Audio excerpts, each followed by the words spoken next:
Bom, vamos lá. Eu vou começar a aula de hoje, independente de quantas pessoas estejam na sala, até porque a gente tem um planejamento de 1h30, né? E essa aula depois vai estar sendo disponibilizada na plataforma, então a gente vai começar independente de qualquer coisa. Então, vamos lá para o início. Vamos lá. Então, lá. Aula 4, aula de legislação educacional, né? Esqueci de compartilhar aqui.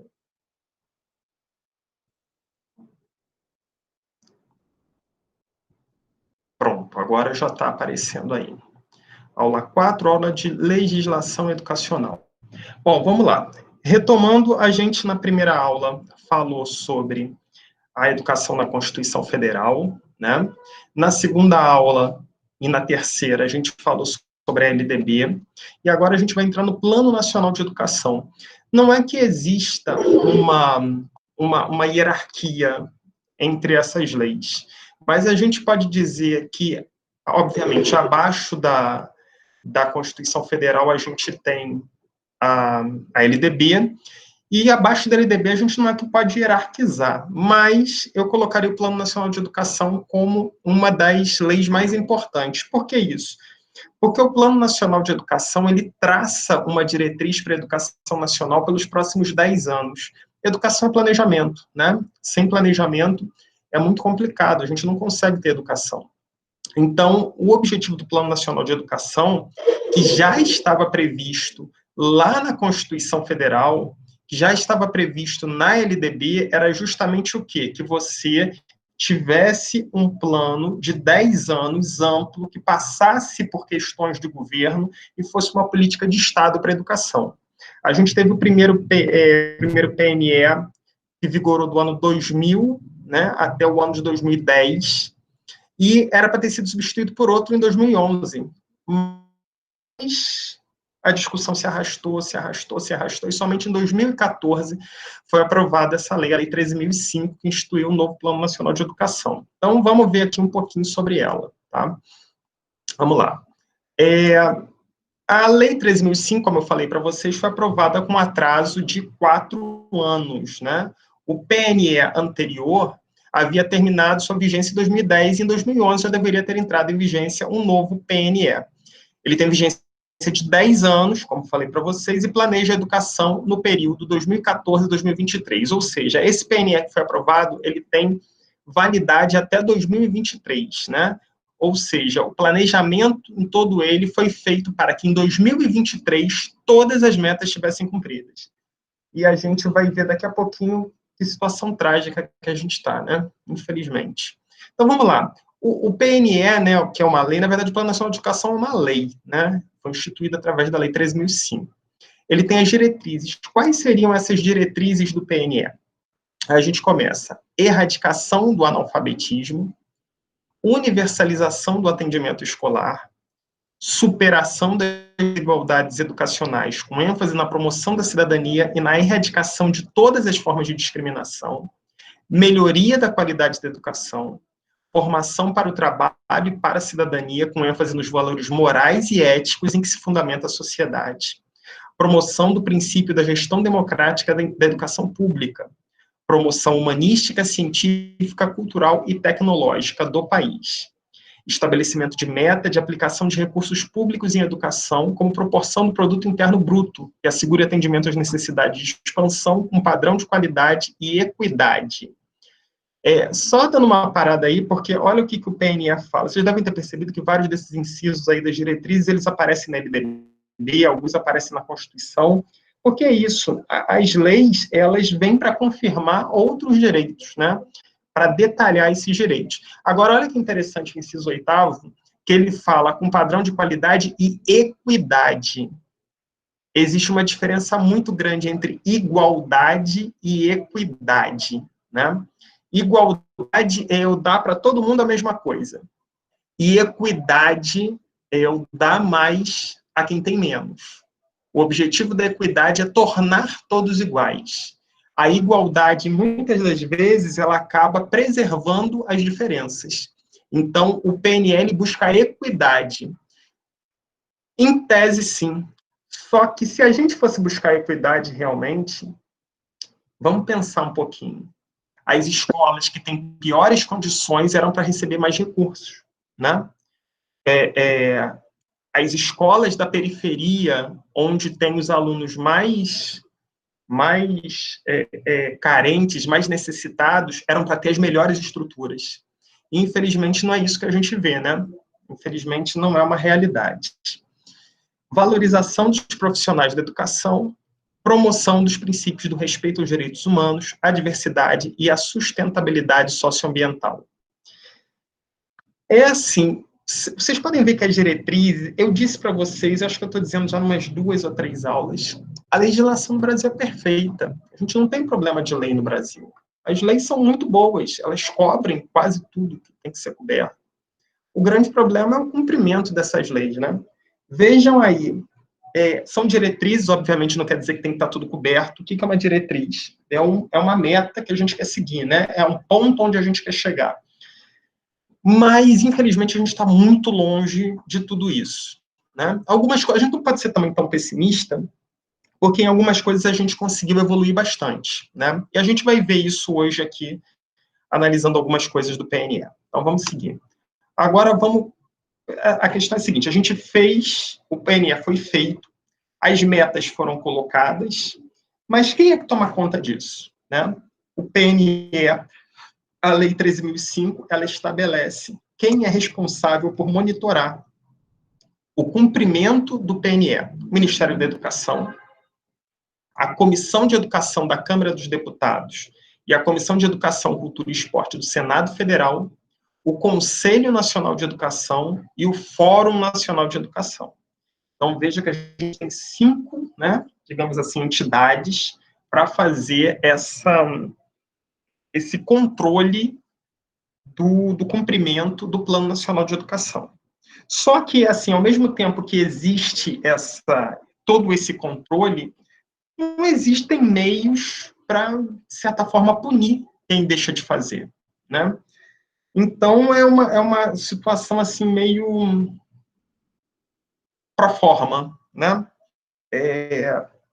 A gente sabe que em algumas situações o administrador público ele é punido quando ele não cumpre. Por exemplo, como a gente já está martelando lá para vocês, recursos mínimos para a educação, 18% da União, 25% dos municípios e dos estados. Se o gestor público não cumpre essas metas, ele incorre em crime de improbidade administrativa, né? Só que, para as questões do PNE, não existe isso. Se ele não cumpriu, ele não cumpriu, né? O máximo que pode acontecer, quando da ocasião da aprovação do PNE em 2014, os municípios e os estados tinham 1 ano para aprovar os seus planos municipais e planos estaduais de educação. E o que foi colocado em 2015 era que se os municípios que não cumprissem aquela obrigatoriedade de 1 ano aprovarem os seus planos, eles poderiam ter os recursos represados, né? Não cortados, mas represados, ou seja, as transferências obrigatórias elas continuariam, mas as transferências que são aquelas opcionais que a União, né, e os estados fazem apenas de maneira voluntária, essas poderiam ser cortadas. Então, houve um corre-corre para se fazer isso, mas foi o máximo. E mesmo assim, muita gente deixou de fazer e não aconteceu nada. Então, essa é a parte preliminar do que seria a ideia de um Plano Nacional de Educação. Vamos agora, ainda lá no texto, tem algumas situações, e aqui nesse ponto número 2, eu quero chamar a atenção de vocês para 2 situações específicas que são previstas no PNE. É aquilo que eu estou falando, a famosa lei que não se cumpre, né? Olha o que diz a Lei 13.005. A União promoverá a realização de pelo menos 2 conferências nacionais de educação até o final do decênio, precedidas de conferências distrital, municipais e estaduais, articuladas e coordenadas pelo Fórum Nacional de Educação, instituído nesta lei no âmbito do Ministério da Educação. O que diz aí? A gente sabe que em 2023 acaba a vigência do atual Plano Nacional de Educação, que foi instituído por essa lei aí, a 13.005, que a gente está estudando. A lei, ela prevê que pelo menos 2 conferências vão ser realizadas nesse período de 2014 a 2023, que são conferências preparatórias, né, justamente para quê? Para acompanhar o cumprimento do plano. Só que essas conferências, elas precisam ter representatividade. Não é simplesmente chegar, pegar meia dúzia de pessoas e fazer. Não é assim. Em 2014, quando da aprovação desse atual PNE, eu fui um dos delegados. Na época, eu era gestor na Secretaria de Educação Mesquita, no Rio, e olha como aconteceu, para vocês terem uma ideia, quando a gente fala em conferências distritais, municipais e estaduais, aconteceu o seguinte: inicialmente, ainda no início de 2014, a gente fez a conferência municipal. A conferência municipal, ela foi precedida de conferências nas escolas. Cada escola teve que fazer essa discussão, né, sobre as metas, o que queria e tudo. Uma vez, essas escolas elegeram delegados para a Conferência Municipal de Educação, que foi organizada pela Secretaria Municipal de Educação.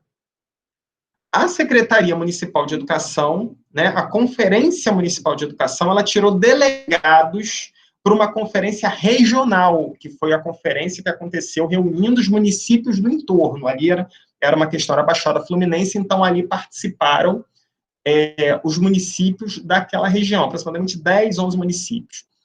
Essa conferência regional, ela tirou delegados para a conferência estadual, que aí, na época, Rio de Janeiro reuniu todos os estados do Rio de Janeiro. E essa conferência, ela indicou delegados para a conferência nacional que aconteceu em Brasília. E aí, sim, com representante de todos os estados do Brasil, tinha representante de professores, de gestores, das escolas privadas, dos alunos, tinham representantes de todos os setores, de pais, né, de todos os setores, de todos os atores do processo educacional.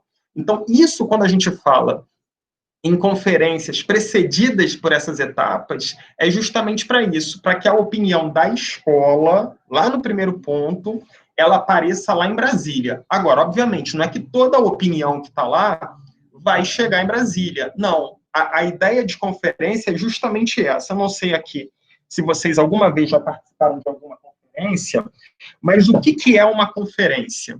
Você tem um tema a ser votado, né? Então, vamos lá, por exemplo, a partir de agora, todas as turmas do 5º ano de escolaridade vão ser turmas em tempo integral no município.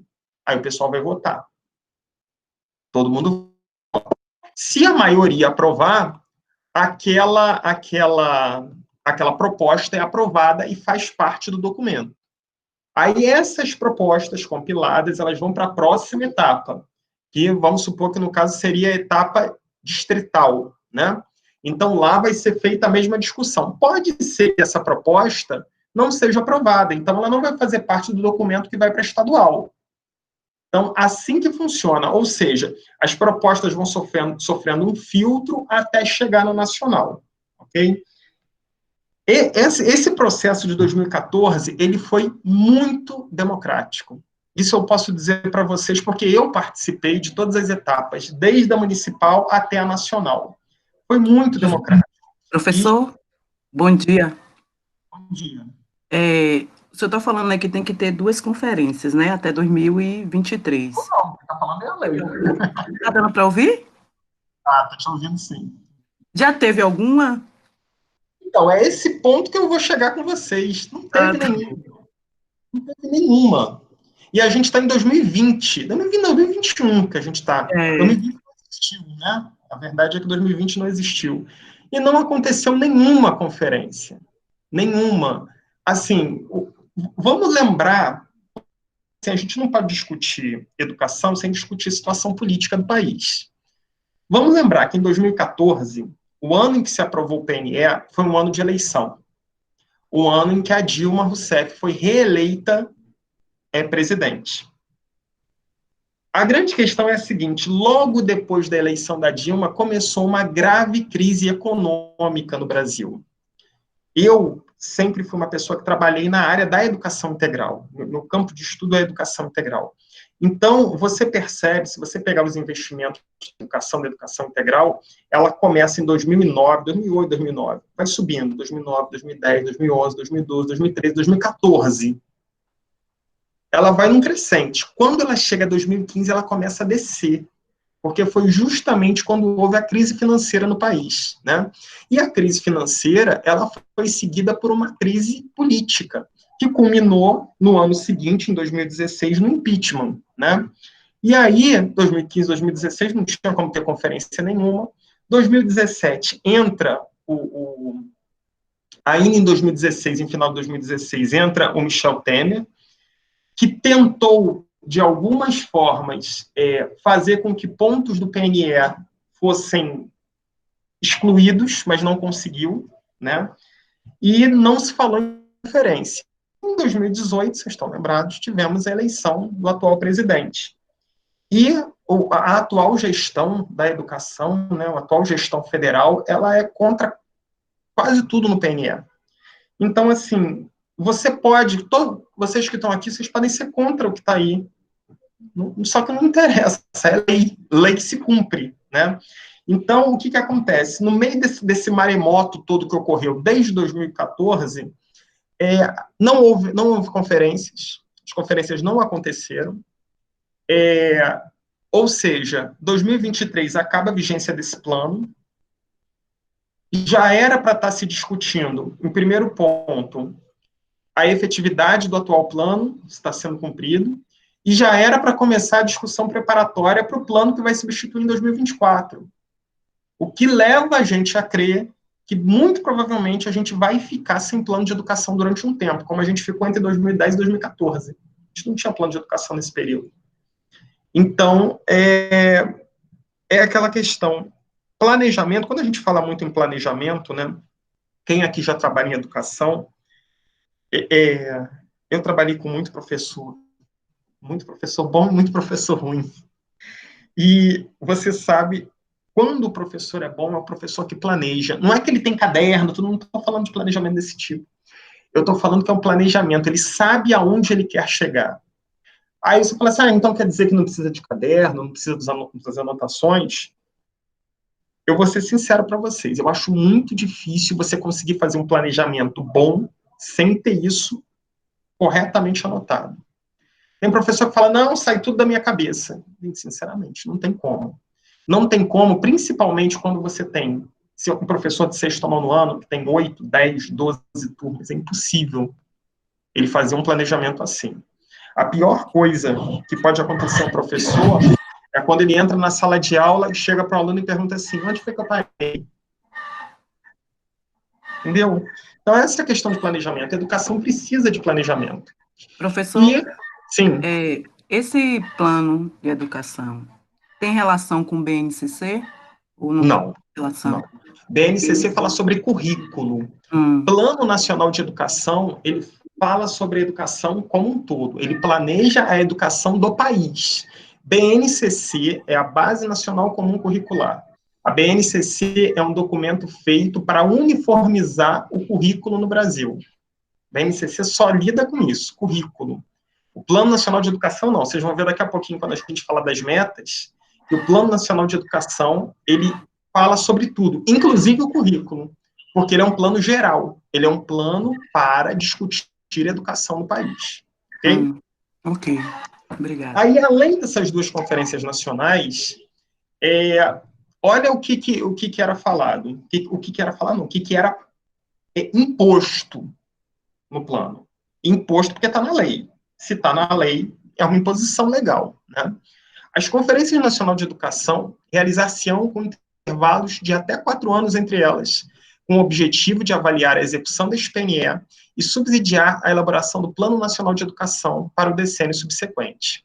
Então, o que acontece? A lei falava que, no intervalo de até 4 anos, deveria acontecer um novo plano, uma nova conferência nacional. Ou seja, se em 2014 aconteceu a última conferência, até 2018 era para ter acontecido uma. E não aconteceu até 2018 nenhuma. A gente já está em 2020, 2021 praticamente. E em 2022 já era para acontecer a segunda, que era preparatória para a substituição do plano de 2023. Né? Por que eu estou falando tudo isso? É para a gente ver, para a gente constatar que sem planejamento a educação não anda. Né? E aí o pessoal quer inventar a roda, mas não adianta. Se você não planeja, você não sabe onde quer chegar. Não tem aquele ditado que diz, para quem não sabe aonde está indo, qualquer lugar serve? Se você não sabe para onde está indo, qualquer lugar que você chega está bom. Né? Então, primeiro, está sendo desrespeitada a lei, porque em 2018 era para a gente ter tido uma conferência, pelo menos em 2018 era para ter tido uma, não tivemos, já estamos entrando em 2021, que já era para estar sendo preparada a segunda, e nem se fala na primeira ainda. Né? Então, assim, muito complicada a situação, e vamos ver o que nos reserva o futuro. Bom, vamos falar então das metas, né? Porque eu tentei resumir ao máximo os pontos mais importantes do texto da lei, porque a lei, nos seus anexos, ela tem as metas. O que é o Plano Nacional de Educação? Ela estabelece essa questão, né, de organização da educação nacional a cada 10 anos, e ela estabelece 20 metas que precisam ser cumpridas durante a vigência do plano. Algumas têm data antes, outras têm data depois, a gente vai ver cada uma e vai fazer uma análise delas, tá bom? Então, vamos começar aí com a meta 1 e a meta 2. Meta 1, universalizar até 2016 a educação infantil na pré-escola para as crianças de 4 a 5 anos de idade e ampliar a oferta de educação infantil em creches de forma a atender, no mínimo, 50% das crianças de até 3 anos até o final da vigência deste PNE. Cumprimos pela metade, né? A universalização da educação infantil na pré-escola foi conseguida, desde 2016 é lei, né? 4 e 5 anos, a criança tem que estar matriculada. Se não tiver vaga, o gestor tem que se virar para ter, porque senão é crime de improbidade administrativa. Só que a segunda parte diz o seguinte, ó, pelo menos 50% das crianças até 3 anos deveriam ter vaga em creches, em até 3 anos ao final da vigência. A vigência termina em 2023, ou seja, neste ano de 2020, neste ano, 50% das crianças de até 3 anos deveriam ter vagas em creche. E a gente está muito longe disso. Como é que eu sei que a gente está muito longe disso? Vou explicar para vocês depois, até porque vai ser uma atividade, trabalho de casa para vocês. Bom, vamos lá, meta 2. Universalizar o ensino fundamental de 9 anos para toda a população de 6 a 14 anos e garantir que pelo menos 95% dos alunos concluam essa etapa na idade recomendada, até o último ano de vigência deste PNE. Então, assim, outra pela metade. O ensino fundamental de 9 anos foi universalizado, né? E tudo. Agora, garantir que pelo menos 95% dos alunos concluam essa etapa na idade recomendada. O que quer dizer isso? Que pelo menos 95% das crianças sejam promovidas de um ano para o outro, de modo que não haja a famosa reprovação num número muito expressivo. Agora, existem duas formas de se pensar isso daí. Eu não sei se o Rodrigo já está na sala. Rodrigo está aí? Deixa eu ver aqui. Rodrigo está aí. Rodrigo, então, Rodrigo vai lembrar que quando estávamos ainda em Mesquita, né, Rodrigo? A gente fazia, lá enquanto Secretaria de Educação, a gente fazia uma assessoria com o pessoal que era o seguinte: a meta a se atingir é que pelo menos 95% das crianças sejam aprovadas. Agora, isso não quer dizer que a gente vai sair aprovando a torto e a direito. Não quer dizer que é para aprovar só para bater meta, como eu sei que em muitos lugares acontece. A nossa concepção e a ideia disso daí é que você trabalhe o aprendizado das crianças ao longo do ano para que esses 95% sejam um resultado disso. Quando eu ia conversar com muitos professores, eles falavam assim, ele não aprendeu, eu vou aprovar mesmo assim? A questão é, não aprendeu por quê? Né? Primeira coisa, não aprendeu porque ele não queria nada. Isso daí não cola muito. Né? Tem casos, é verdade, mas não é porque todo mundo não sabe. A questão é, qual foi o método utilizado para ensinar? A LDB, ela dá total liberdade de concepções pedagógicas. Você pode usar o método que você quiser. Aí você vê lá, ó, o aluno não aprendeu. Tá, então, o que você vai fazer? Vai ensinar do mesmo jeito? Não, eu vou mudar o método. Se eu estou ensinando alguma coisa aqui para vocês, estou falando e vocês não estão entendendo, o problema provavelmente não é de vocês. Provavelmente eu não estou conseguindo me expressar de modo que vocês estejam entendendo. Então eu vou tentar explicar de uma outra maneira. É isso que a gente faz normalmente, né? Menos na escola. Tem gente que não faz. Fica batendo no mesmo martelo, a criança não entende e vai continuar sem entender. A questão é, isso gera a retenção. Olha como é que é uma bola de neve, né? Isso gera retenção. O aluno fica retido. Aí, esse aluno apresenta distorção e idade série. Imagina, porque é tudo pago. A gente fala, o ensino é público para quem estuda, né? Não paga. Mas é tudo pago, o dinheiro não cai do céu. É pago professor, é pago merenda, é pago luz, é pago despesa, é tudo, né? Material didático, uniforme, tudo é pago. Então, você imagina, o cara estudou um ano inteiro e aquele ano não valeu de nada. Você vai ter que pagar tudo de novo. Primeiro, é a questão econômica. Segundo, é a questão da distorção e idade série. Qual é o grande problema da distorção e idade série?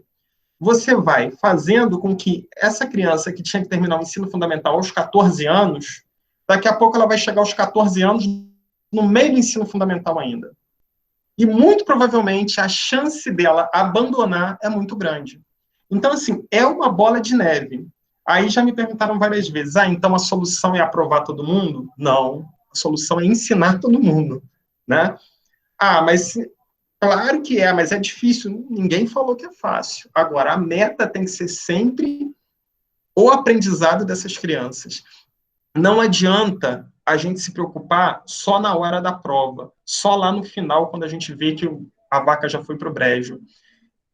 Deu uma aula, viu que o cara não pegou, tenta fazer uma outra estratégia, faz um jogo, faz alguma coisa, traz uma folha.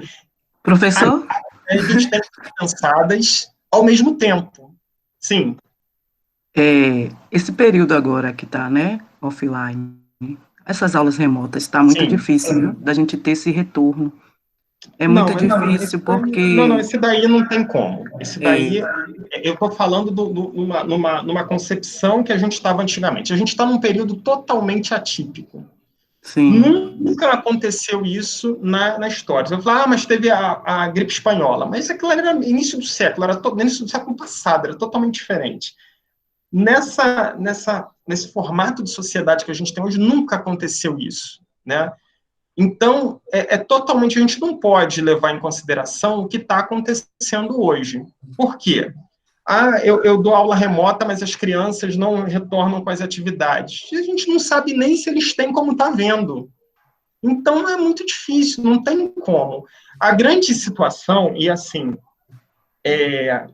eu tive algumas pessoas, né, que sempre tem isso, né? Acabam procurando nessa época pré-eleição, plano de governo, e algumas pessoas me perguntaram, já pessoas que trabalham na área de elaboração de planos, políticos que estão se candidatando, o que fazer em 2021? Né? 2021 é um ano crucial. 2021 tem que ser planejado com muito cuidado, porque, na verdade, 2020 não existiu. Isso daí que está sendo feito, ensino remoto e tudo, o resultado vai ser mínimo. As escolas que estão voltando agora, no final, é mais por desencargo de consciência. Porque a gente sabe que o processo educacional não é assim, instalando o dedo. Né? Então, o ano de 2021 que é a chave de tudo. Na minha concepção, e a gente vai falar daqui a pouquinho numa meta mais à frente, a única solução é a expansão do horário. A gente vai ter que expandir. Tempo integral vai ter que ser uma realidade, 2021, 2022, 2023. Não tem outra possibilidade. Porque, senão, a gente, ao invés de ficar estagnado, como a gente está há um bom tempo, a gente vai descer ladeira abaixo. Né? Sim. Bom, então vamos lá. A gente vê o Plano Nacional, dá uma tristeza, né? A gente vê, nossa, mãe, como a gente está atrasado em matéria de educação frente ao mundo. E assim, a gente não está atrasado em matéria de educação frente à França, à Dinamarca, aos Estados Unidos, à Coreia. A gente está atrasado em matéria de educação ao Chile, ao México, à Colômbia, a países que a gente era para estar servindo de exemplo. Né? E a gente está muito atrasado. Mas a gente está muito atrasado não é por falta de dinheiro, é por falta de planejamento. É por falta de planejamento. Né? É uma cadeia. Um vai impactando o outro. A gente não pode culpar o professor por esses problemas, porque é uma cadeia. É o professor, aos gestores das escolas, os gestores das secretarias, o gestor do ministério, a União, é todo mundo, cara, sua parte, aí vem, é igual o dominó, né? Tum, tum, tum, tum, vai caindo. E bate lá na cabeça da criança, lá no fim. Vamos lá para a meta 3. Universalizar, até 2016, o atendimento escolar para toda a população de 15 a 17 anos e elevar até o final do período de vigência deste PNE a taxa líquida de matrículas no ensino médio para 85%. Essa daí é uma meta totalmente furada, né? Dizia que há 4 anos atrás, o ensino médio era para estar universalizado. Ele não está universalizado, não é nem por falta de vaga, porque é obrigatório. É justamente porque essa é uma idade em que os jovens começam a entrar no mercado de trabalho. E muitos acabam tendo que optar entre o estudo ou a educação, o que não era para ser uma realidade, mas infelizmente é. Então, a gente tem um nível de evasão muito grande no ensino médio.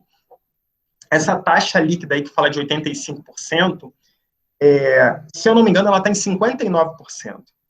Se eu não me engano, porque depois vocês é que vão ver isso daí. Mas daqui a pouquinho eu vou explicar como.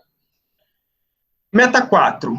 Universalizar para a população de 4 a 17 anos com deficiência, transtornos globais do desenvolvimento e altas habilidades ou superdotação, o acesso à educação básica e o atendimento educacional especializado, preferencialmente na rede regular de ensino, com a garantia de sistema educacional inclusivo, de salas de recursos multifuncionais, classes, escolas ou serviços públicos, serviços especializados, públicos ou conveniados.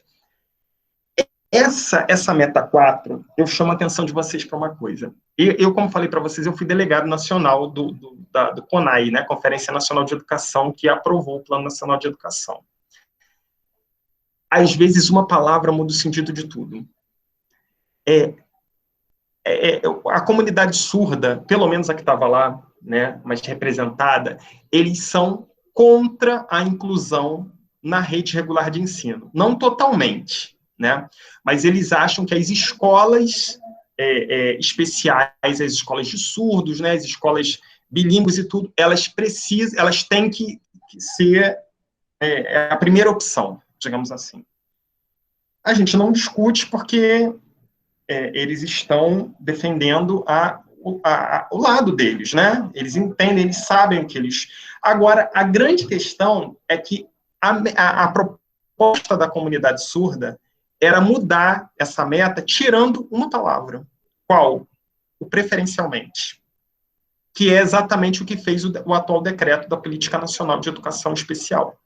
Né? Aí ficou assim, universalizar o acesso à educação básica, o atendimento educacional especializado, na rede regular de ensino, no sistema educacional inclusivo, nas salas de recursos multifuncionais, nas classes, escolas, serviços especializados. O quê? Ele não tirava a rede regular de ensino, mas tirava o preferencialmente. Quando você tira o preferencialmente, você está dizendo que qualquer uma daquelas pode. Então, te dá... Por que está sendo falado assim, essa proposta ela é excludente? Porque dá a prerrogativa das escolas, principalmente as privadas, de falar assim, aqui ele não pode estudar. Se a lei não fala que, preferencialmente, a matrícula tem que ser no ensino, na rede regular de ensino, pode-se falar assim, não, ele tem que ser matriculado numa escola especial, que não é o que acontece agora. Aí você fala assim, isso não é bom? Eu não acho que é bom, não. E não é apenas a matéria de achar, é o que diz a literatura especializada na área. A literatura especializada diz que a inclusão bem feita é uma das melhores maneiras do desenvolvimento da pessoa com deficiência e dos outros, porque eles aprendem, inclusive, questões relacionadas a valores, como a tolerância, né? A não discriminação, porque, assim, criança não nasce preconceituosa nem nasce racista. Sempre tem um adulto para estar colocando isso na cabeça dela. Quando ela está num ambiente em que ela começa a ver que é normal ter um coleguinha de cadeira de roda, um coleguinha que não fala, ele acha aquilo normal, ele não vê nada de anormal. Então, isso é muito importante, essa inserção. Até para que as pessoas com deficiência vejam que também elas são normais. Não tem nada de anormal. Eles só têm as suas deficiências, mas eles são normais, como qualquer outro. Então, assim, essa meta 4 deu uma confusão, quase saiu tapa lá, mas foi aprovado preferencialmente na rede regular de ensino.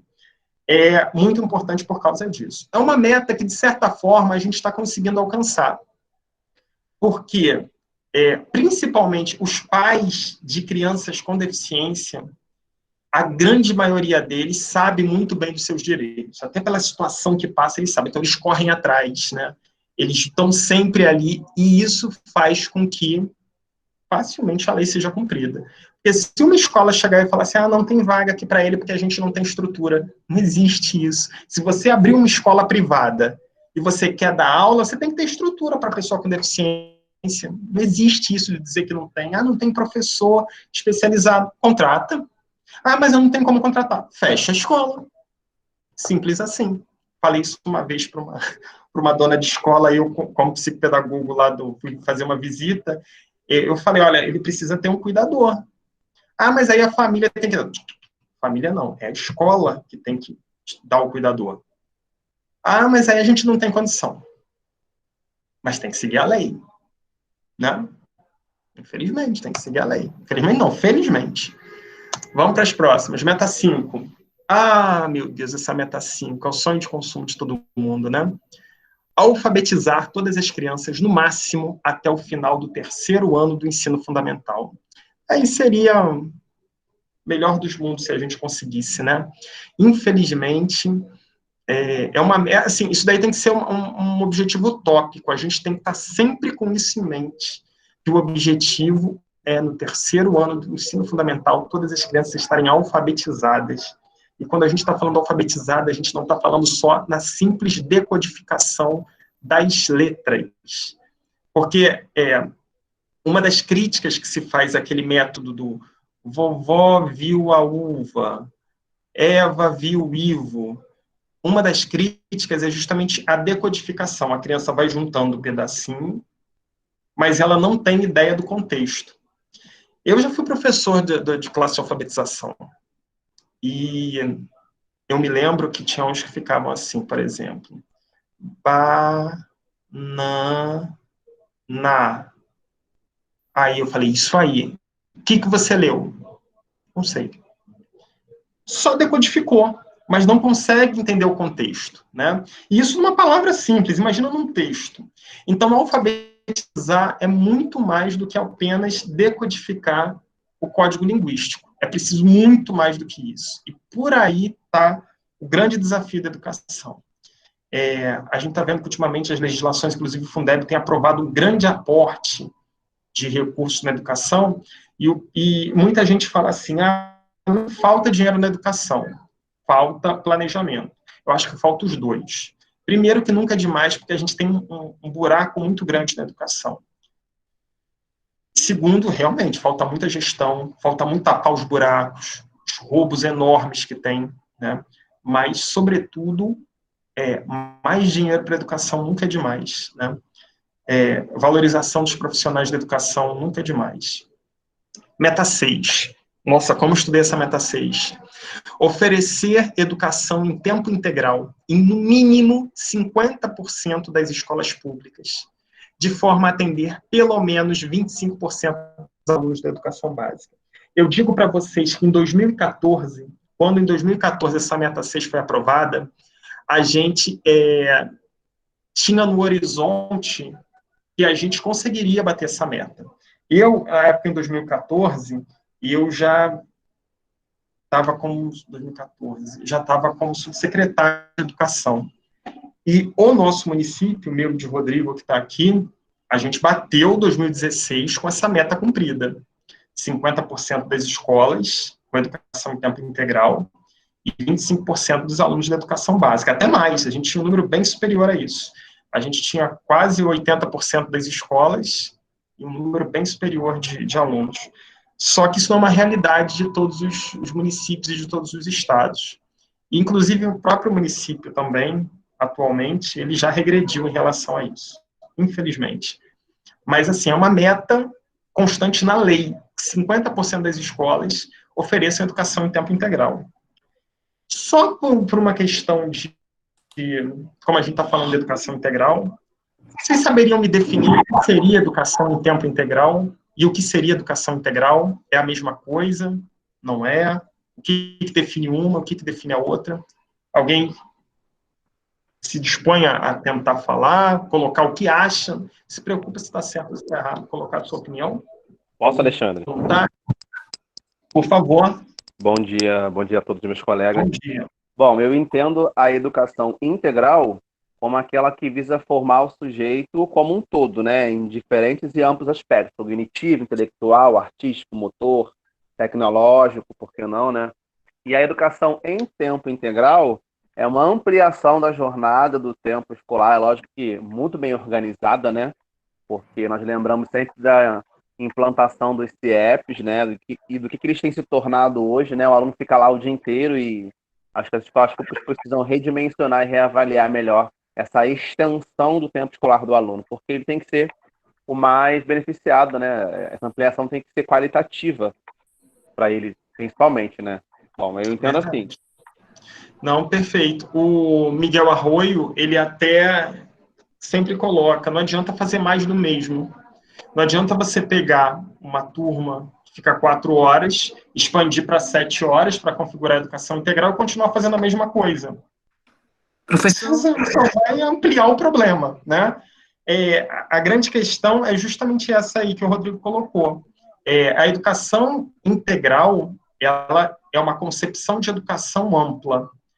É aquela educação que vê o sujeito em todas as suas dimensões, dimensão intelectual, dimensão física, dimensão cognitiva, dimensão artística, é tudo. Essa é a educação integral, é a visão de desenvolver todos os aspectos, todas as características do indivíduo. A educação em tempo integral é uma expansão do tempo educativo para, no mínimo, 7 horas diárias.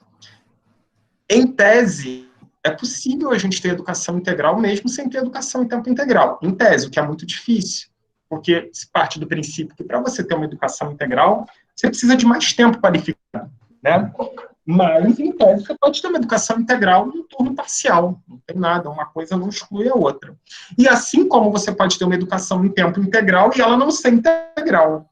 Então, são essas as situações aí concebidas pela educação integral. Eu tenho uma impressão, não é nem impressão, tenho uma quase certeza que vocês ainda vão ouvir falar muito em educação integral nos próximos anos, porque, até por causa da atual pandemia, a gente vai ter que repensar muita coisa relativa à educação. Tá? Vamos seguir, vamos para a meta 7. A meta 7, ela está sozinha, e essa meta vai dar um trabalho, que ficou muito pequenininho, mas não se preocupem não, tá? Depois, lá na apostila de vocês vai estar bonitinho, e depois também eu disponibilizo para vocês no grupo. A meta 7 é uma meta que fala do IDEB, né? O IDEB é um índice maravilhoso para você ver o quanto determinada rede está evoluindo ou não. Mas a gente tem que ter muito cuidado com ele. Vou explicar. Meta 7. Fomentar a qualidade da educação básica em todas as etapas e modalidades, com melhoria do fluxo escolar e da aprendizagem, de modo a atingir as seguintes médias nacionais para o IDEB. Aí vem a proposta das médias para 2015, 2017, 2019 e 2021. Muitos municípios já conseguiram bater essa meta. Os anos iniciais do ensino fundamental está muito bem, está conseguindo caminhar. Os anos finais, menos, e o ensino médio, o negócio está complicado, né?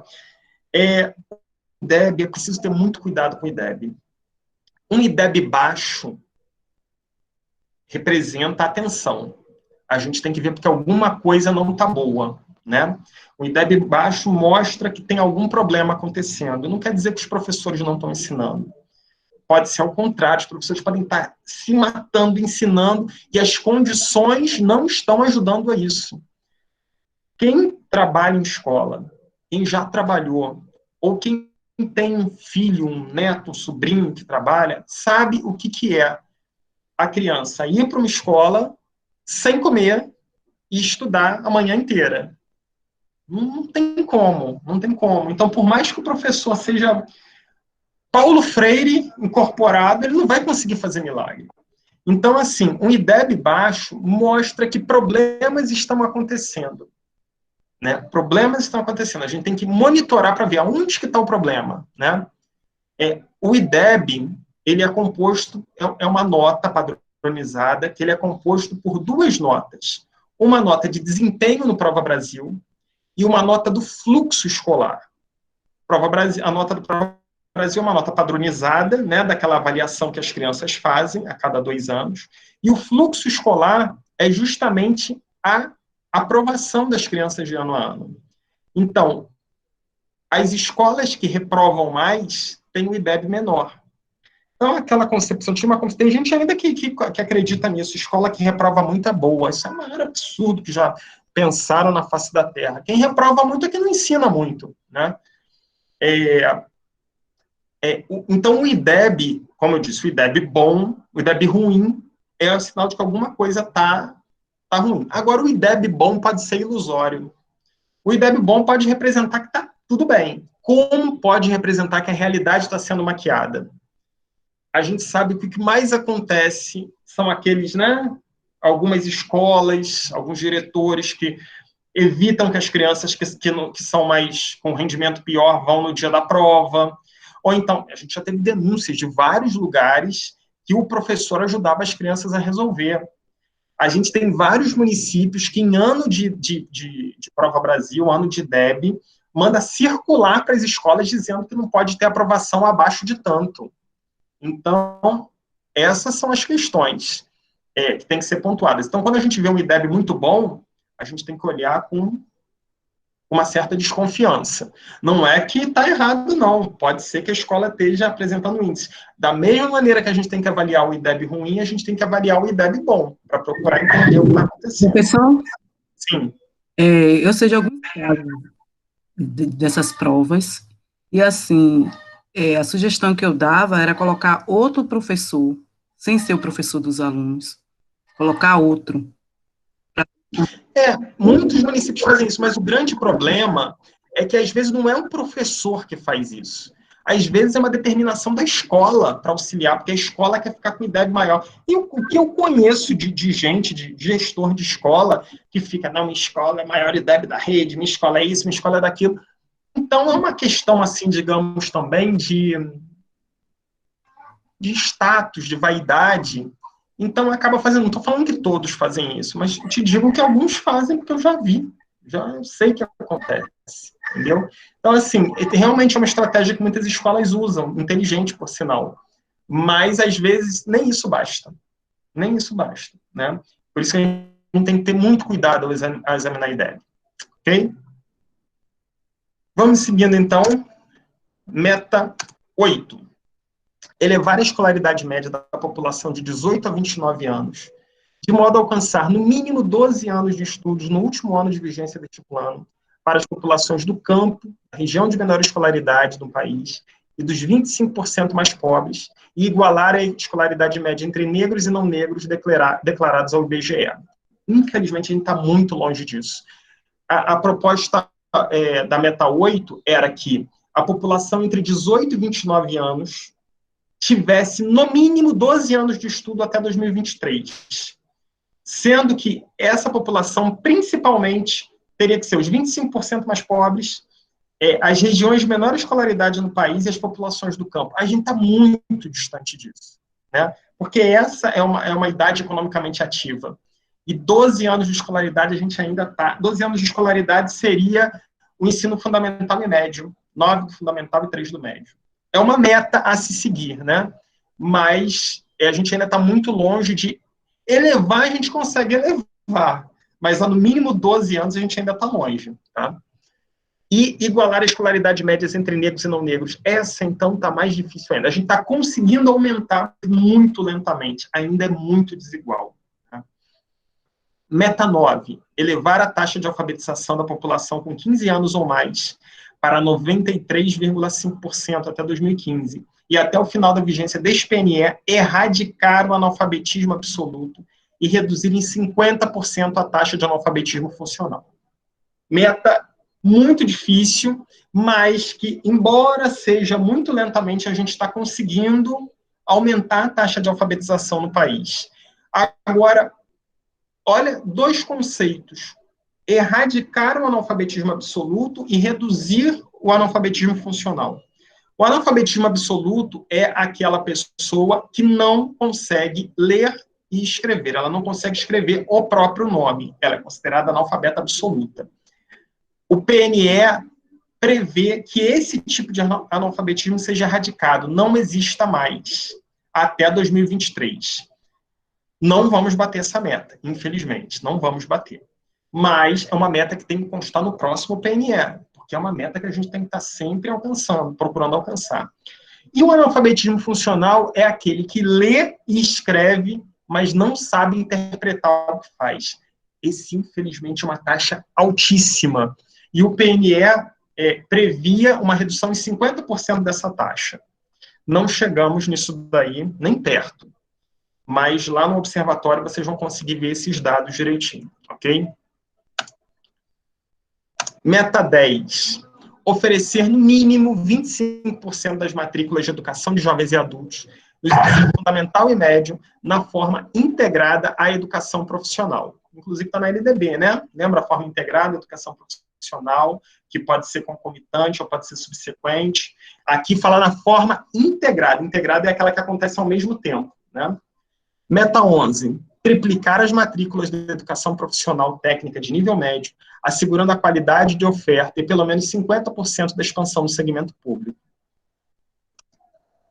Então, aqui estão as metas de 1 a 11. São 20 metas. Vamos para as metas seguintes. Meta 12. Elevar a taxa bruta de matrícula na educação superior para 50% e a taxa líquida para 33% da população de 18 a 24 anos, assegurada a qualidade da oferta e expansão para pelo menos 40% das novas matrículas no segmento público. Nós tivemos uma expansão muito grande do ensino superior no final da primeira década desse século e na década passada. Foi década passada, não, desculpa, nessa década, a gente está no último ano da década de 10, né? Nós tivemos uma expansão muito grande. Só que, infelizmente, a gente ainda não tem um número apropriado no segmento público, porque essa expansão ela foi grande até certo modo na rede pública, mas depois, com a crise financeira, a rede privada acabou se expandindo muito também, né? O que acontece? A gente tem uma relação muito disfuncional no Brasil. Os ricos fazem universidade pública e os pobres fazem universidade privada. Claro que não é 100%, né? Mas a maioria acaba sendo assim. Né?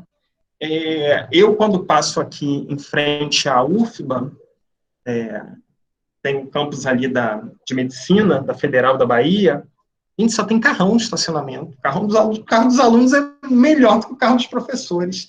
Por quê? A universidade está servindo quem tem dinheiro, quem pôde se preparar para entrar ali, quem fez curso preparatório, quem estudou nas melhores escolas. Então, é uma completa inversão dos valores do que deveria ser educação superior no Brasil. Né? Meta 13. Elevar a qualidade da educação superior e ampliar a proporção de mestres e doutores do corpo docente em efetivo exercício no conjunto do sistema de educação superior para 75%, sendo do total, no mínimo, 35% doutores. Essa meta aqui explica um pouquinho aquela questão. Vocês lembram? Eu com especialização posso dar aula no ensino superior? Pode, até porque o próprio PNE diz que 75% é o número mínimo de mestres e doutores. Logo, pode ter até 25% sem ser mestre ou doutor. Agora, o objetivo é sempre universalizar, você só tem mestres e doutores. Sendo que ele ainda prevê que 35% do corpo docente seja de doutores, né? Também a gente teve uma expansão muito grande do número de mestres e doutores no Brasil nos últimos anos, só que ainda é muito pouco, né? Ainda é um muito restrito. Meta 14. Elevar gradualmente o número de matrículas na pós-graduação stricto sensu, de modo a atingir a titulação anual de 60 mil mestres e 25 mil doutores. É aquilo que eu falei para vocês do stricto sensu, mestrado e doutorado. A meta 14 é uma meta textual, aparecem os números que a gente tem que chegar, esses números estão aumentando, né? Mas ainda não chegamos a isso aí. Mas eu creio que é possível até que a gente chegue, né? A gente tem agora uma proposta que é desde 2018, proposta não, né? Já está no Conselho Nacional de Educação, a proposta do mestrado EAD no Brasil, né? Então, isso daí, provavelmente, quando sair, vai acabar, a questão não é nem popularizando, mas vai acabar disseminando o estudo de mestrado e doutorado por regiões que antes não tinham essa possibilidade. Meta 15. Garantir em regime de colaboração entre a União, os estados, o Distrito Federal e os municípios, no prazo de 1 ano de vigência deste PNE, Política Nacional de Formação dos Profissionais da Educação, de que tratam os incisos 1º, 2º e 3º do caput do artigo 61 da LDB, assegurado que todos os professores e as professoras da educação básica possuam formação específica de nível superior, obtida em curso de licenciatura da área em que atuam. Essa meta fala dos esforços que devem ser conjugados para que todos os professores tenham um nível superior na área em que atuam. A gente ainda tem muito no Brasil, e eu fui um exemplo. Durante um tempo, eu fui professor do Estado, aqui na Bahia, e eu era concursado como professor de matemática, e eu dava aula de matemática, português e biologia. Aí eu falei assim, mas por que você dava aula de biologia? Porque não tinha professor. E aí a escola falava assim, você tem como pegar essa turma para completar sua carga horária? Você pega, né? A grande questão é que, se quer acabar com isso, o que a Meta 15 propõe é que todos os professores sejam formados nas suas áreas de licenciatura, ok? E que todos tenham um ensino superior. A LDB, ela faculta que o ingresso mínimo seja o ensino médio, mas a meta 15 do PNE é que todos tenham um superior, né? Meta 16. Formar em nível de pós-graduação 50% dos professores da educação básica até o último ano de vigência deste PNE e garantir a todos os profissionais da educação básica formação continuada em sua área de atuação, considerando as necessidades, demandas e contextualizações do sistema de ensino. A popularização dos cursos de pós-graduação faz com que um número muito grande de professores já sejam pós-graduados. O que falta, a meu ver, é formação continuada em serviço para os profissionais, que é uma obrigação das redes e dos estabelecimentos, né? Infelizmente. Infelizmente, não se tem muita concepção da figura do coordenador pedagógico. A figura do coordenador pedagógico nas escolas é uma figura de formação, não é uma figura de capitão do mato, nem de ficar vendo caderninho, né? Ali, eu posso falar rapidinho? Pois não. Eu queria pontuar assim, duas questões aí. Uma delas é o acesso mesmo do professor da rede municipal, que tem geralmente 2 matrículas, né? Nos cursos de pós-graduações das universidades públicas, né? Porque muitas vezes os horários não batem, assim, a UERJ não, que a UERJ é um exemplo, mas assim, outras universidades ainda são muito elitistas e pouco oferecem disciplinas ou formações no turno da noite, né? Que é o turno mais próprio do professor conseguir buscar uma formação. E aí algumas redes também conseguem flexibilizar para que esse professor consiga sair um pouco mais cedo, ou então, Mesquita também tinha muitas parcerias de curso, eu fiz curso na Rural, fiz curso na FRJ, e aí vai muito assim, da universidade ter um diálogo maior com a educação básica, né? Da escola conseguir alcançar uma estratégia para esse professor e ele querer também, né? Então, são 3 polos aí, a universidade, a escola, a sua organização e o querer do professor. E aí a gente Pois precisa encontrar um equilíbrio mínimo para isso, né? não apenas o querer, o incentivo também para que ele queira, né?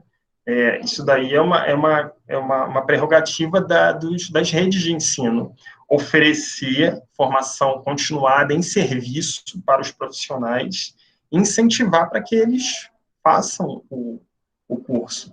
Porque, na verdade, quando você oferece uma pós-graduação ao professor da sua rede, você não está beneficiando só ele, não, você está beneficiando a rede, porque ele está agregando conhecimento para aplicar ele junto com os alunos, né? Infelizmente, a política de formação continuada de profissionais de educação básica ainda é muito incipiente no Brasil. Não existe uma política nacional de coordenação disso, que era para existir, mas não existe. Ainda mais agora que o MEC está um samba do crioulo doido, ninguém sabe nada, é muito difícil você conseguir ter um nível de desenvolvimento desses profissionais se não houver a possibilidade de formação continuada em serviço, né? Porque não dá, como você disse aí, a pessoa tem 2 matrículas, como é que ela faz? Às vezes, o curso é um curso presencial que é muito longe, ela não consegue chegar. Aí ela trabalha de manhã, de tarde e à noite. Isso daí acaba refletindo na qualidade do serviço dela, porque a pessoa fica extenuada, né? Então, são essas as situações aí que devem ser pontuadas. Meta 17. Valorizar os profissionais do magistério e das redes públicas de educação básica, de forma a equiparar seu rendimento médio aos dos demais profissionais com escolaridade equivalente até o final do 6º ano de vigência deste PNE. Triste isso. O 6º ano de vigência do PNE é esse em que a gente está. O que isso quer dizer? Nós estamos completando o 6º ano de vigência. E era para que os profissionais do magistério das redes públicas, eles tivessem o mesmo rendimento médio dos demais profissionais com escolaridade equivalente. Ou seja, ele deveria ganhar o mesmo que ganha a média dos profissionais que têm um ensino superior, no caso dele tem um ensino superior. Sendo que o professor é uma das carreiras de ensino superior mais mal remuneradas, né, quando você compara com outras. Então, o que a Meta 17 queria era que você pegasse as profissões de ensino superior, cuja formação seja o ensino superior, fizesse uma média para que o salário dos professores, em média, fosse equiparado a isso. Está muito longe disso daí. Muito longe mesmo. E principalmente quando você compara ao serviço público no judiciário, no Poder Judiciário. Um servidor com ensino fundamental no Poder Judiciário ganha mais que um professor. Só para vocês terem uma ideia do tamanho da discrepância, né? Infelizmente, a gente está muito longe. Vamos seguir. Meta 18.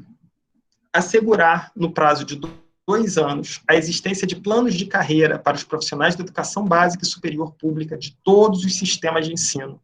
E para o plano de carreira dos profissionais da educação básica pública, tomar como referência o piso salarial nacional profissional definido em lei federal, nos termos do inciso 8º do artigo 206. A lei do piso a gente vai falar na próxima, última aula, né? Olha essa meta 18, ela estabelece que em 2 anos, ou seja, até 2016, todas as redes públicas de ensino deveriam ter um plano de carreira para os profissionais da educação. Muitas ainda não têm. São muitas que não têm, né? Qual o objetivo do plano de carreira? É tornar a carreira do magistério atraente. Por quê? Quando você torna a carreira do magistério atraente, você pega os melhores profissionais. Se você tem os melhores profissionais, a probabilidade de você ter resultados melhores é muito grande. Quantos profissionais brilhantes, professores brilhantes que eu conheci, saíram da educação porque eram muito mal remunerados e em outras áreas conseguiram um salário muito maior, né? Então, esse é o objetivo do plano de carreira, é tornar a carreira atraente, ter artifícios que façam, conforme a pessoa fique mais tempo no cargo, mais ela ganhe, né? Conforme ela se qualifique mais ela ganhe. Então, isso incentiva que ela permaneça nas redes e que ela se qualifique. né? Só que muitos burocratas entendem isso apenas como gasto. E aí a gente não sai, não tem como sair, a gente fica... É igual aquele carro atolado na lama, que a roda fica, mas não sai, é a mesma coisa. Porque se a carreira não é atrativa, acaba vindo quem veio porque não tinha outra opção, né? Grande parte, estou falando que são todos, grande parte acaba fazer então um concurso para desempregado e tudo. E não é esse o objetivo, né? A carreira do magistério deveria ser uma carreira que os melhores profissionais da área estivessem lá. Mas como a gente vai atrair com o salário que tem? Meta 19. Assegurar condições, no prazo de 2 anos, para a efetivação da gestão democrática da educação, associada a critérios técnicos de mérito e desempenho, e a consulta pública à comunidade escolar, no âmbito das escolas públicas, prevendo recursos e apoio técnico da União para tanto. Olha como é que a gestão democrática aí está mais detalhadinha, né? Critérios técnicos de mérito e desempenho e consulta pública à comunidade escolar. Então, o objetivo até 2016, todas as redes públicas, todas as escolas públicas deveriam ter isso. Esse movimento aí coincidiu com o movimento de popularização dos conselhos escolares. O MEC, à época, fez uma formação muito grande de formação de conselheiros escolares. Foi um movimento muito legal, assim, disseminou muito essa prática em escolas. A gente sabe que em muitas não funciona, em muitas ele funciona só para forma, né? Tem lá o conselho e, na verdade, quem manda é o diretor. Mas em grande parte dos colégios, esse conselho funciona ativamente, né? Qual o objetivo desses colegiados? É que todos os atores ali do sistema educacional, pais, funcionários, professores, alunos, participem da gestão da escola. Porque isso é democracia, né? Todo mundo participa. E a 20ª meta, essa daí, que é alívio, né? Quando a gente confirma uma meta, a gente penou muito para ser aprovada. Ampliar o investimento público em educação pública, de forma a atingir, no mínimo, o patamar de 7% do produto interno bruto do país no 5º ano de vigência desta lei, e, no mínimo, o equivalente a 10% do PIB ao final do decênio. Ou seja, até o final do Plano Nacional de Educação, 10% do PIB vai ser destinado exclusivamente à educação. Eu só vou chamar a atenção para essa meta por causa de uma palavrinha que mudaria totalmente o sentido. Essa meta 20, quando ela foi apresentada, ela era assim: ampliar o investimento público em educação de forma a atingir no mínimo o patamar de 7% do PIB no 5º ano e 10% ao final do decênio. Vocês viram qual foi a diferença? Alguém aí sacou qual foi a diferença? O que foi incluído? Vou repetir: ampliar o investimento público em educação de forma a atingir no mínimo o patamar de 7% do PIB do país no 5º ano de vigência da lei e no mínimo equivalente a 10% do PIB ao final do decênio. Alguém notou aí? Esse era o texto original da meta 20. Se ninguém notou, a grande diferença foi a palavra pública. Ampliar o investimento público em educação de forma a atingir. Não tinha esse pública aí, educação pública. E por que ele está aí? Porque se você fala assim, ampliar o investimento público em educação de forma a atingir, você está falando que é educação. Ou seja, de certa forma, você permitiria que o investimento público fosse em educação privada, né? Então, a inserção da palavra pública deixou bem claro que o investimento público é na educação pública, né? Então, isso daí foi uma conquista muito grande da meta de número 20, ok? Então, gente, apresentado o Plano Nacional de Educação, deixa eu voltar aqui. Apresentado o Plano Nacional de Educação, antes de continuar aqui para eu explicar para você um outro ponto, alguém quer fazer alguma observação, ficou alguma dúvida, alguma pergunta, algum comentário que queira fazer? Eu tenho ali. Sempre que eu vou estudar a LDB, eu sempre fico em dúvida nessa questão, no conceito de união. Na verdade, a união, ela seria o MEC? União é o governo federal. Ah, tá.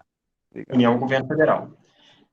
O MEC é um dos representantes da União, assim como o Conselho Nacional de Educação, assim como o INEP, como todos os órgãos ligados à educação a nível federal fazem parte da União. Entendi. Ok? Obrigado. Mais alguém? Se não tem mais ninguém, eu vou passar um trabalhinho de casa para vocês. Vocês, deixa eu ver se eu consigo compartilhar aqui. Lembra que eu falei para vocês das metas, que eu falei, a gente ainda não bateu, isso daí a gente ainda está longe. Existe um site na internet que a gente consegue ver as metas de todos os municípios e estados do Brasil. E o que eu vou sugerir para vocês como uma atividade, até para a gente fazer uma discussão no próximo sábado não, gente. Depois a gente vai ter que combinar isso daí, tá? Como eu falei para vocês, no dia 17, que é o sábado que vem, que seria nosso último sábado, eu tenho uma outra atividade que eu não vou poder estar na frente do computador assim para poder estar falando com vocês. Depois a gente vai combinar no grupo se a gente faz num outro dia ou se a gente vai deixar para o outro sábado, dia 24. Aí lá no grupo, a gente decide isso daí, tá bom? Qual é a discussão que a gente vai fazer? Vocês vão entrar no seguinte site, vou compartilhar aqui a tela.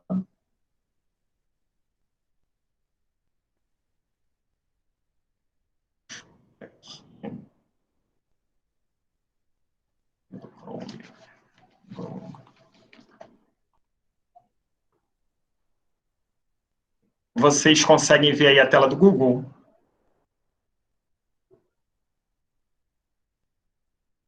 Sim. Ótimo. Então, vocês vão entrar no site. O site é o seguinte, www.observatoriodopne.org.br.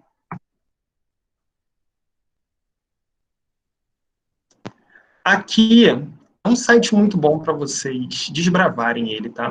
Tem muita informação, muita informação. Fala sobre o PNE, né? E traz as metas, traz os indicadores, o que evoluiu, o que não evoluiu, aqui, ó, quantos dias de vigência, quantos dias faltam para o cumprimento das metas. Tem a legislação aqui, as metas aqui, ó, vão sendo acompanhadas, tá vendo? Uma por uma. Só que tem tá vendo? Ó, as 20 metas aqui, ó, vocês vão acompanhando uma por uma, tem tudo. Então, sugiro que vocês fuçam mesmo, aperta, vejam. E o que eu quero sugerir para vocês também, e sugiro que seja um tema que vocês podem trazer no próximo encontro nosso, é o seguinte. Vocês estão vendo aqui, ó, dossiê por localidade. Vou voltar aqui, ó, tá vendo? Nesse menuzinho aqui da esquerda, indicadores, né?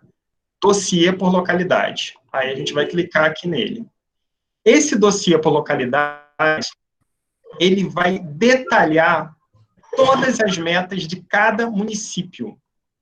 Então, por exemplo, eu vou botar aqui Camaçari. Aí apareceu, ó, Camaçari, Bahia. Vou clicar.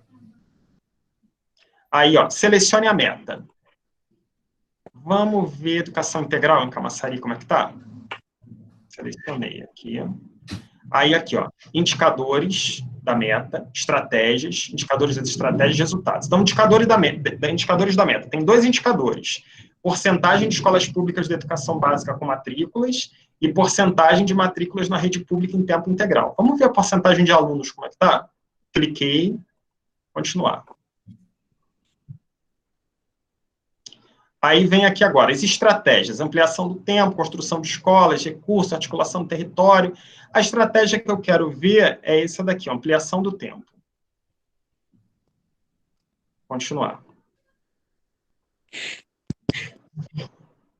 Índice das estratégias, porcentagem das escolas públicas, vamos lá. Quero ver a porcentagem de escolas públicas de educação básica com matrícula em tempo integral. E aí vem o resultado agora, ó. Porcentagem, vou clicar aqui. Olha o gráfico, olha isso. Vamos examinar isso daqui. Olha como é que de 2011 a 2014, o número, a porcentagem de escolas com educação integral aumenta. Tá vendo? Ela tá ali entre 35 e 40. Em 2012, ela passa de 50. Em 2013, ela passa de 55. Em 2014, ela quase chega a 60. Aí começa a crise. Ela foi logo depois da reeleição, né, que começou aquela crise econômica. Ela cai para 50%, depois ela despenca, ela não cai, ela despenca, vai para 30%.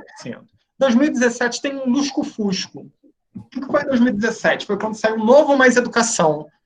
Ah, que legal, vai ter educação integral de novo. Foi por impressão. Voltou a subir para 50%, depois caiu para um pouco abaixo de 40%, e em 2019, o menor índice da série histórica desde 2011, abaixo de 20%. Então, isso para vocês verem a porcentagem, dá para você ver qualquer índice do PNE de qualquer município através do observatório do PNE. O que eu quero sugerir para cada um de vocês?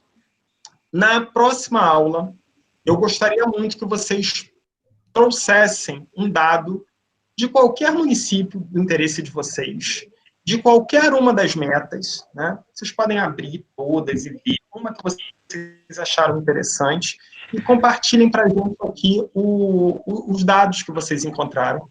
Não precisa trazer o gráfico, não. Pode só colocar os números. É uma fala breve para que vocês aprendam a mexer no site, né, no observatório do PNE, e que a gente também possa fazer uma análise dos pontos, das metas e das estratégias sendo cumpridas do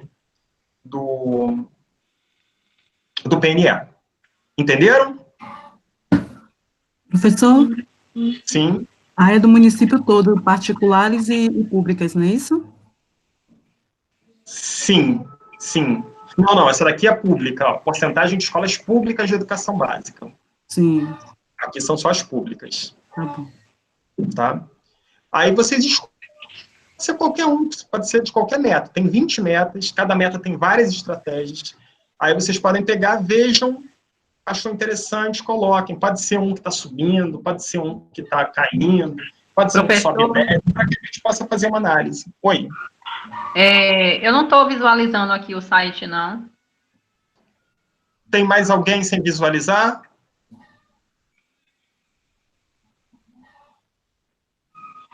Está todo mundo vendo ou ninguém está vendo? Eu estou vendo. Ah, então deve ser provavelmente aí da sua conexão. Pode ser que o ideal seja você sair e entrar novamente. Porque se tem alguém vendo, ele está ok, tá bom? Obrigada. Então, nada. Esse daqui é o site. Eu vou botar lá o link bonitinho, tá? No grupo depois. Mas é muito interessante vocês analisarem isso. O Observatório do PNE é uma página que tem muita informação, não apenas sobre esses índices, mas também sobre a própria discussão acerca do PNE. Né?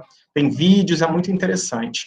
Aí aqui tem o menu, assim como tem o dossiê por localidade, tem os indicadores, tem análises, inclusive, tem programas dos governos, tem estudos com artigos muito interessantes, tem vídeos. Então, assim, é um material muito rico para que vocês estudem PNE, né? Que é muito importante. Ok? Mais tarde, então, eu estou colocando lá no grupo. Eu já vou botar hoje, para se vocês quiserem aí sair o grupo no fim de semana, né? Para ir para churrasco, para quê? Vamos abrir o PNE para estudar, bem melhor. Algum comentário hoje, gente? Podemos, alguma dúvida, alguma pergunta? Ou não? Estamos todos tranquilos. Se ninguém falou nada, entendo que todo mundo entendeu, todo mundo está por dentro. Então, vamos encerrando aqui.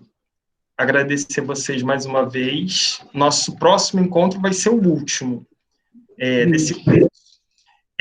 E depois eu vou combinar com vocês. Como eu disse, no sábado que vem eu não vou ter acesso ao computador na hora. Se vocês quiserem, a gente pode até fazer no sábado em outro horário. Não tem problema. Mas a gente combina isso no grupo. Não tem problema não, tá? Vamos combinar tudo direitinho. Pode ser, professor, à noite também, se der. À noite, sábado. Não. Aí a gente precisa que todo mundo, né, Ah, tá. concorde. Mas a gente vai achar um ponto comum. Não precisa se preocupar que a gente consegue, a gente vai conseguir. Então, durante a semana a gente vai conversando para marcar esse novo encontro, tá bom? Pessoal, bom sábado, bom fim de semana, bom feriado e até a próxima. Tchau, Tchau, tchau. bom final de semana. Para vocês também.